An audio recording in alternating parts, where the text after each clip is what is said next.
Hey everyone, Scar for Scar here, joined by top 8 competitor Ross Newson. He offers 9 PUMMEL Rhinar deck. How you doing? Yeah, good man, good. Well, it'd be better if I top forward, but top 8, I'll take it. Yeah man, definitely a good accomplishment, especially with a fresh new meta. So run us through the deck here. So as I stated, we got the 9 PUMMELs there. Yeah, so we got main board all on the mat and equipment, and then a sort of 10 flex sideboard here at the top. Obviously it changes every matchup. Like you said, we got the full 9 suite of pummels. Yep. Essentially the entire core of this deck, what it's trying to do is when you always play Tunic, you reach the 3rd Tunic counter, and from that point, every single turn you're threatening with 3 cards you can threaten pitch a blue, play an efficient 2-cost attack, and you'll always have threatening the pummel up. So that's the core of the deck. So the full 9 pummels, Tunic counter blue, good value 2-cost, threatening the pummel. That sort of 9 pummel concept was taken off that Levier list, which probably a bunch of people saw, the Levier list that won a ProQuest. Oh, okay. Was that the Mansant one? No, I don't think so. I think it was maybe a Korean ProQuest. Oh, okay. Something like that.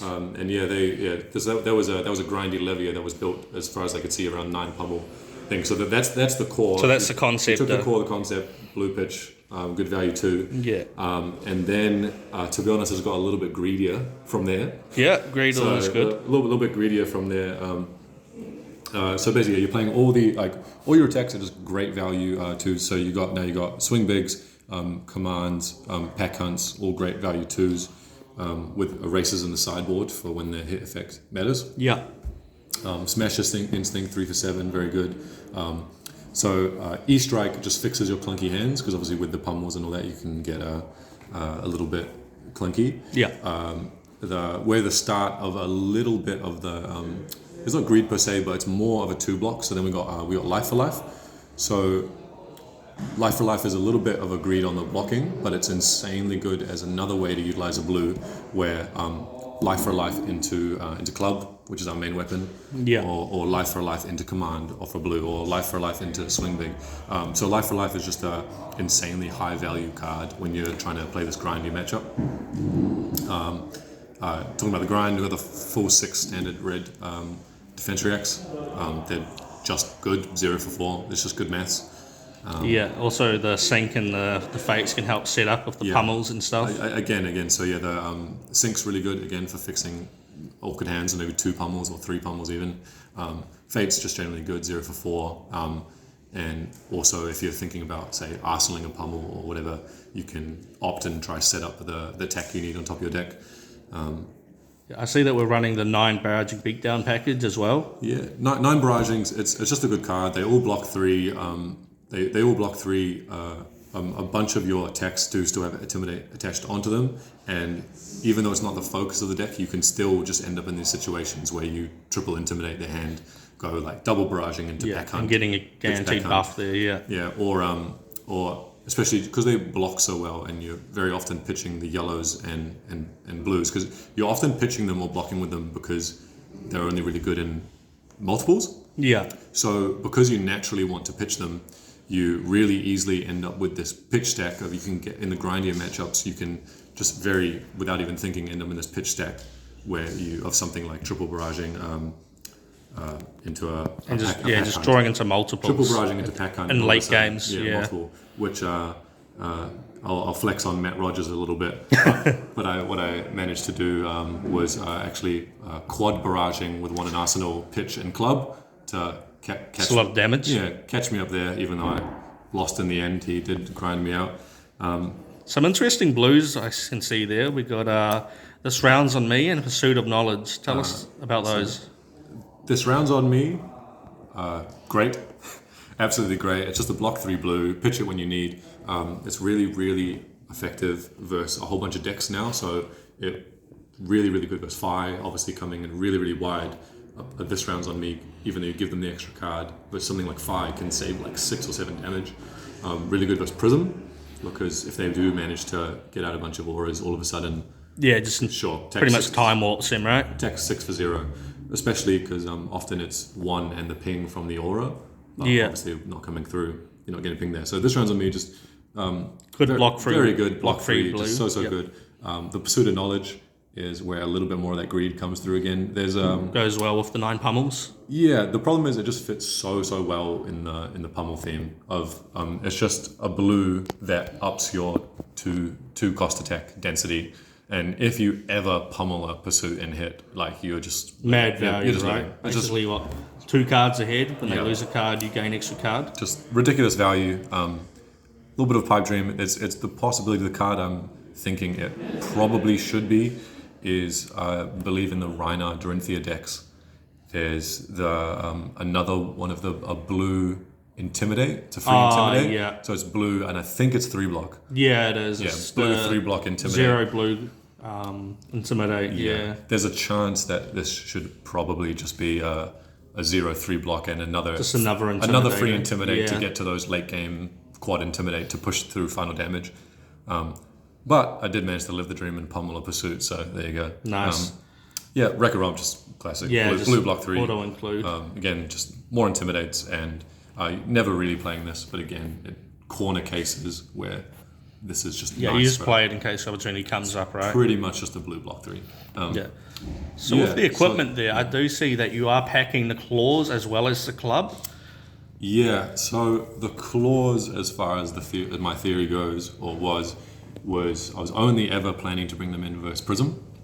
Yeah, just to help claw the auras. Yeah, so hoping to aura clear of if we tie that in with so if we look here at the 4 main, this is basically the main 4 I was always suiting up with: tunic, crown. I was expecting the gauntlet usually, but there is the gamblers of which when you verse Prism, the theory was switch to claws, try roll well. It's going to be a grind fest. I think Prism's slightly unfavored, even with all the 6s, because they go aura, and you basically have to hope to roll decently. And if you manage to roll and get quite a few actions, is when you bring in the gloves and the claws, you can actually keep up very well if you roll well. But I mean, then you're down to So the when you pass. swap to the claws, are you still going to run the 9 pummels? So you still run the pummels. It's obviously very awkward that you can't pummel the claws, but just deck slots you sort of end up needing to run them. You could possibly cut the reds because they are a little bit awkward, but it's more you don't have quite enough sideboard cards to bring in because versus Prism, because you have the pops for the heralds, you pretty much want to take out the 6 defense reacts. Yeah. And then you're bringing in the 3 erase faces. Because when you verse Prism, they're going to be going the aura plan more so than the herald race. As soon as they see Rhinar, they're 100% going to the aura plan, so you just take out the defense reacts, bring in more 6s, and then the way my sideboard's set up now, just the 3 sigils, just because it's the only other relevant card. Yeah. And so because of that, you can't really take the pummels out. You just don't have enough slots. If you finish up with equipment, basically, this is the main board. Tunic is your whole game plan. Crown is just a busted card. Helps fix up the awkward pummel hands as well. So good at fixing up the awkward pummel hands, and also just if you are ever coming back, you're quite often coming back with such a large chunk of damage. So skull cap is just like so rarely turned on, or you'd actually happily be lower life so you can life for life and things. Yeah. Scab skin's obviously just good. Gauntlet, Just pairs well with all the 2 costs. Yeah. so good. Like if you ever end up with all these on hit 2s, you can keep a 2-card hand with a pitch and a command, or a pitch and an erase face, and you can just pitch 1 card, gauntlet and command, and all of a sudden you've turned a 2-card hand into an 8-power threat in their arsenal, which is just insanely good. Yeah.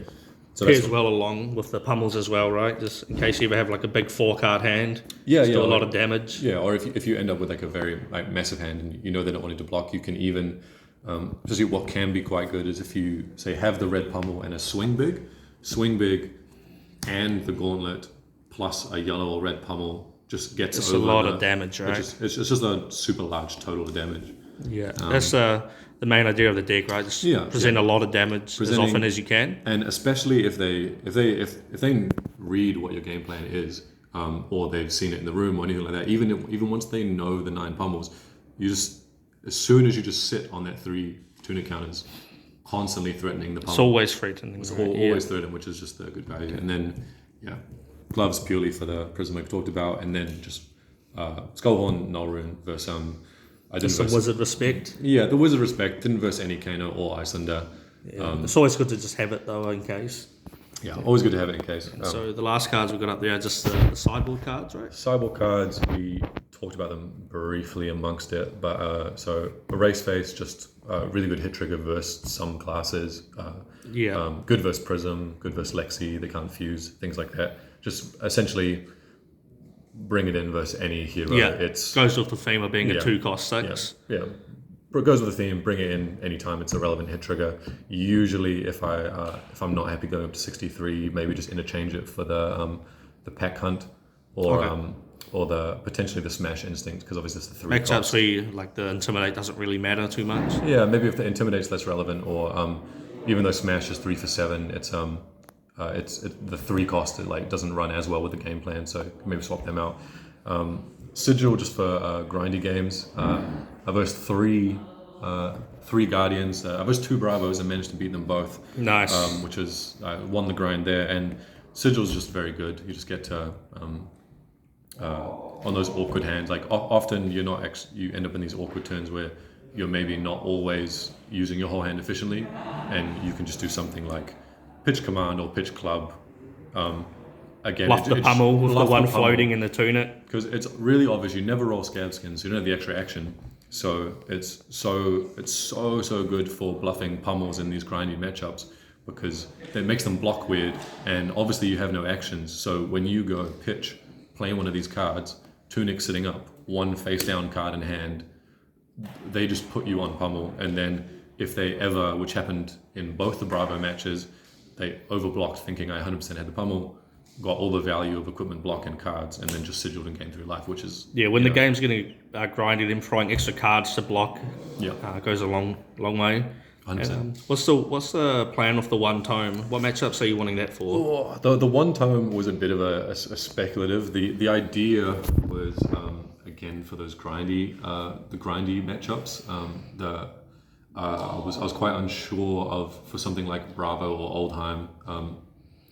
Did I want to potentially bring in so Oldheim's particularly the Gauntlet just really doesn't do that much, because the +2 does nothing when they can just ramp It's up. such a good defensive deck, Yeah, like Gauntlet on command does nothing when they can just crown and ramp Crown up. Seeds, yeah. So you kind of incentivize to have the gloves anyway, and then in that case, when you have the gloves tome is just really good. Scabskin roll with tome. Yeah, so it was Especially with the tunic, it synergizes as well, yeah. So you can tunic, scabskins, tome, gain 6 life or whatever. It's like just works out quite well. Which adds up quite a bit in those long games, right? For sure. So I really liked it. I ended up liking it a lot versus the Oldheim. I liked it less versus the Bravo.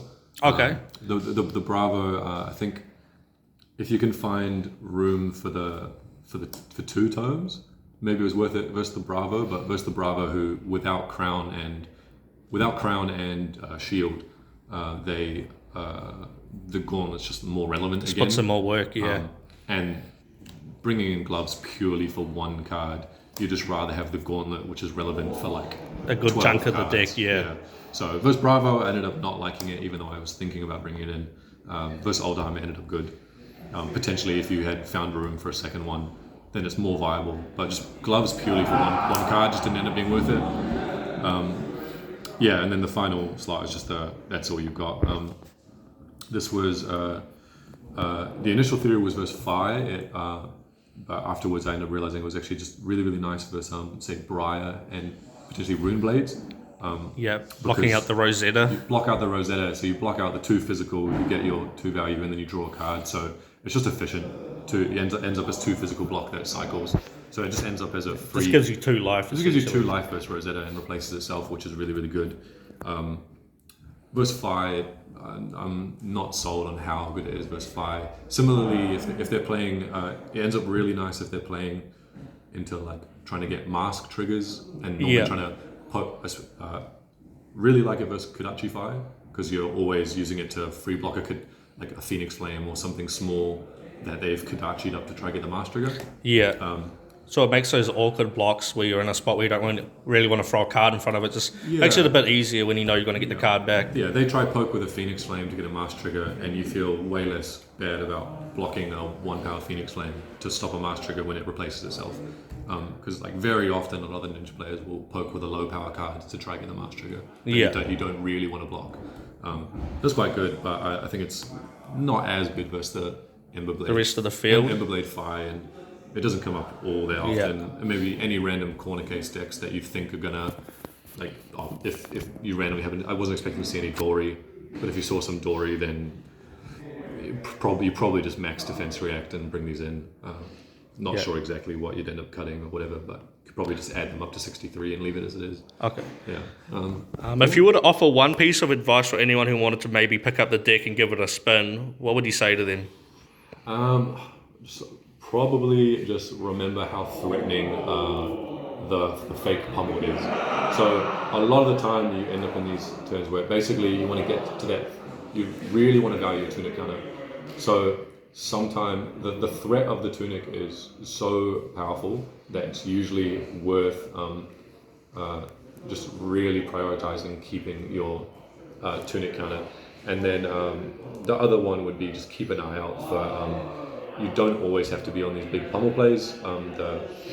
The triple barraging into a threat is still very real, and you can also keep up there's sometimes these strange lines of life for a life into E-strike, go again, into an attack. So just going wide, presenting damage when the opportunity rises. Presenting damage, you've got lots of good on hits with command and erase faces, and always keeping up that third tunic counter is just so valuable, because when they're constantly having to worry about the pummel threat, it just makes everything awkward for them.